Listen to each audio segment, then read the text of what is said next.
একটি মানবিক বাংলাদেশ গড়ার জন্য এই ধরনের একটি বাজেট প্রস্তাবনা হওয়া উচিত।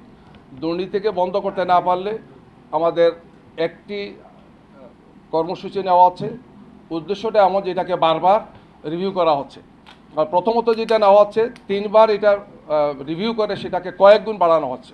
এইভাবে একটা বাজেটের একটা বিরাট বড় চুরি না ডাকাতি হচ্ছে কি, লুটপাট হচ্ছে কি। এই লুটপাট বন্ধ করতে না পারলে আমরা কখনো উন্নতি করতে পারবো না। বিচার বিভাগের স্বাধীনতা নিশ্চিত করা সবার কমিটমেন্ট ছিল। আজকে যারা ক্ষমতায় আছেন তারা তাদের ম্যানিফেস্টোতে বলেছিলেন বিএনপি যে আমরা এটাকে আরও স্ট্রেংথেনিং করবো, গুরুত্ব দেবো, আরও বেশি এটাকে এমফাসিস করবো, কিন্তু পুরোটা উল্টো করেছেন। 180 ডিগ্রি অ্যাঙ্গেলে তারা ভুলে গেছে। বিচারপতি নিয়োগের আইনকে ড্রপ করেছেন, সুপ্রিম কোর্টের সচিবালয়কে তারা ড্রপ করেছেন কি, অথচ তাদের ম্যানিফেস্টোতে এটা ছিল যে এটাকে তারা আরও গুরুত্ব দেবেন এবং আরও বেশি শক্তিশালী করবেন।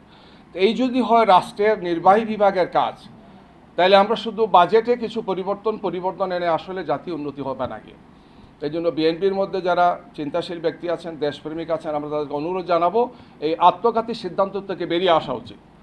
একটি জাতির সুস্থতার জন্যে, তার নিরাপত্তার জন্যে, তার একটি সুন্দর মানবিক রূপকে ধারণ করার জন্য অবশ্যই বিচার বিভাগের স্বাধীনতার সাথে এই সমস্ত শর্ত যেগুলো আছে এগুলোকে এনশোর করা উচিত। দুদককে ড্রপ করা হয়েছে, মানবাধিকার কমিশন নেই, একটার পর একটা শুধু নাই আর নাই। নিজস্ব দলীয় পরিমণ্ডলের একদম বাঘা দলীয় লোকদেরকে বসানো হচ্ছে।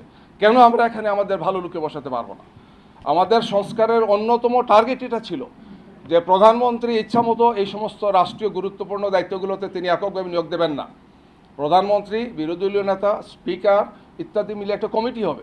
কমিটির মাধ্যমে দলীয় লোকই হবে, কিন্তু কম পলিটিক্যাল কালার আনা লোক হতো, মোটামুটি একটি ভারসাম্যপূর্ণ সেখানে থাকতো। আমরা আবারও ফেসিবাদের সেই নমুনা দেখতে পাচ্ছি। আমি মনে করি বাজেট, সরকার পরিচালনা, আমাদের সংবিধান সংস্কার, আমাদের রাষ্ট্রীয় সংস্কার, এই সবগুলো বিষয় একটি একটির সাথে ওতপ্রোতভাবে জড়িত। যদি আমরা এদিকে যেতে না পারি তাহলে আমরা আবারও সেই 16-17 বছরের সেই ভয়ঙ্কর অন্ধকার দিকে আমরা ফিরে যাব কি। আমাদের সুধীমণ্ডলীকে, সাংবাদিক বন্ধুদেরকে আমরা সবাইকে অনুরোধ জানাবো, আসুন আমরা এই ব্যাপারে সোচ্চার হই, দায়িত্ব পালন করি।